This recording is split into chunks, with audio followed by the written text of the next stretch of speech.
Everyone, কি অবস্থা তোমাদের সবার? আশা করি তোমরা সবাই ভালো আছো এবং তোমরা তোমাদের নিজের কাজ ঠিকভাবে করতেছো। আমি নিশাত পড়াশোনা করতেছি বর্তমানে ঢাকা ইউনিভার্সিটিতে। তো তোমাদের আজকে যেই ব্যাপারটা নিয়ে আমি আলোচনা করব আর সেটা হচ্ছে এইচএসসি 2025।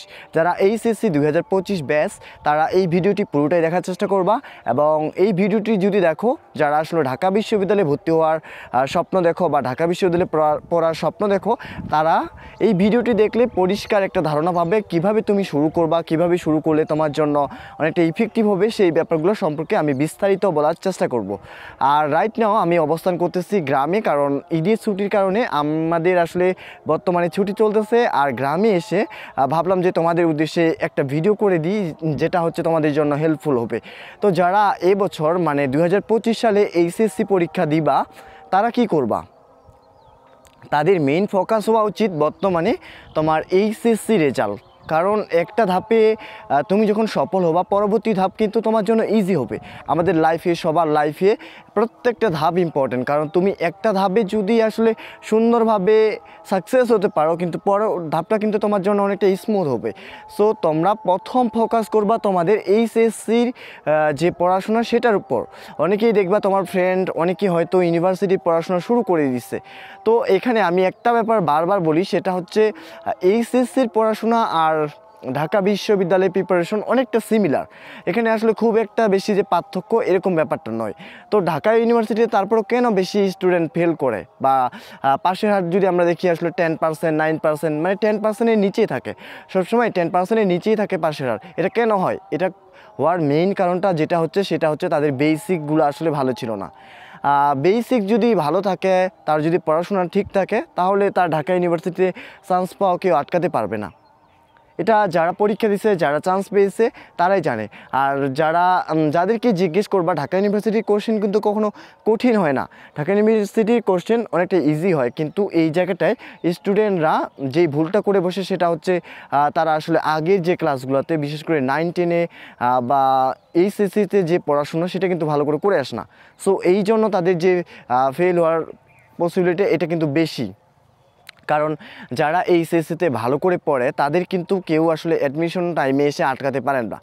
আর যারা ভাবছো যে তোমার ফ্রেন্ডরা আসলে এখন অ্যাডমিশনের প্রিপারেশন নেওয়া শুরু করছে, তুমি তো এখনও শুরু করোনি, তুমি তাদের থেকে অনেক পিছিয়ে গেছো, এটা ভাবার কোনো দরকার নেই। কারণ এটা আমি আমার লাইফেও দেখেছিলাম। আমার অনেক ফ্রেন্ড তারা আগে থেকেই প্রিপারেশন নেওয়া শুরু করছিল, কিন্তু লাস্টের দিকে দেখা গেছে তাদেরই আসলে চান্স হয়নি। কেন হয়নি আমি জানি না সেটা, কিন্তু আগে থেকেই প্রিপারেশন নেওয়ার কারণে তোমার মানে অনেকেই ভাবে কি ঢাকা ইউনিভার্সিটির প্রশ্ন আলাদা হবে এবং তোমার হচ্ছে এইচএসসির প্রশ্নটা আলাদা হবে, যার কারণে ওরা আলাদা করেই পড়াশোনা শুরু করে।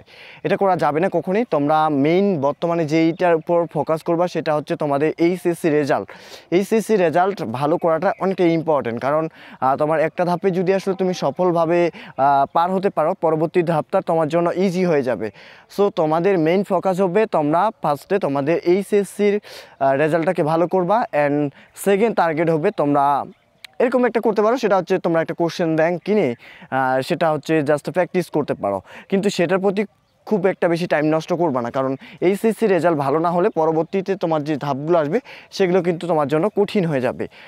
সো যারা আসলে এখন 2025 সালে এইচএসসি পরীক্ষা দিবা, এইচএসসিতে তোমার রেজাল্ট যেন অন্তত ভালো থাকে, না হলে কিন্তু তোমার পরবর্তী যে ধাপগুলো আসবে সেগুলো কিন্তু কঠিন হয়ে যাবে। তো তুমি লাইফে সবসময় যে কোনো জায়গা থেকেই রিকভারি করা সম্ভব বা রিকভারি করা যায়। তার মানে তুমি চাইবা না কখনোই যে তোমার এইচএসসি রেজাল্টটা খারাপ হয়ে যাক। অনেক স্টুডেন্ট চান্স পায়, এইচএসসি রেজাল্ট খারাপ করার পরেও চান্স পায়, বাট সেটা হচ্ছে খুব রেয়ার। যারা ভালো স্টুডেন্ট তারা তো এইচএসসিতেই ভালো করবে, আর ভালো স্টুডেন্টরাই তো ভালো জায়গায় চান্স পাবে, এটাই স্বাভাবিক। তো যাদের স্বপ্ন ঢাকা বিশ্ববিদ্যালয়ে পড়বা, কিভাবে কি করবা, সেটা হচ্ছে আমার এই চ্যানেলের মাধ্যমে আমি তোমাদের নিয়মিত গাইডলাইন দেওয়ার চেষ্টা করব। আর আশা করি আমার এই ভিডিওগুলো তোমাদের জন্য অনেকটা হেল্পফুল হলে অবশ্যই চ্যানেলটিতে সাবস্ক্রাইব করে দিবা, যারা এখন পর্যন্ত সাবস্ক্রাইব করোনি।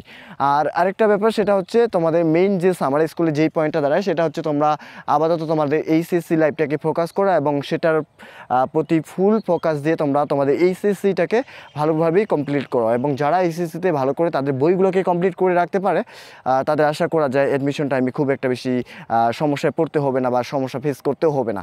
তোমাদের জন্য তোমাদের পরবর্তী যে লাইফ সেটা কিন্তু অনেকটা স্মুথ হয়ে যাবে তখন।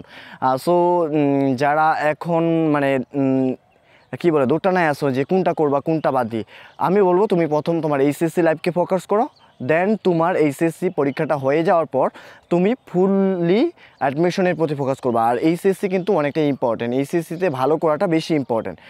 এটা তোমার কনফিডেন্সকে গ্রো করবে। আর ঢাকা ইউনিভার্সিটিতে চান্স পাওয়ার ক্ষেত্রে কনফিডেন্স অনেক বেশি গুরুত্বপূর্ণ।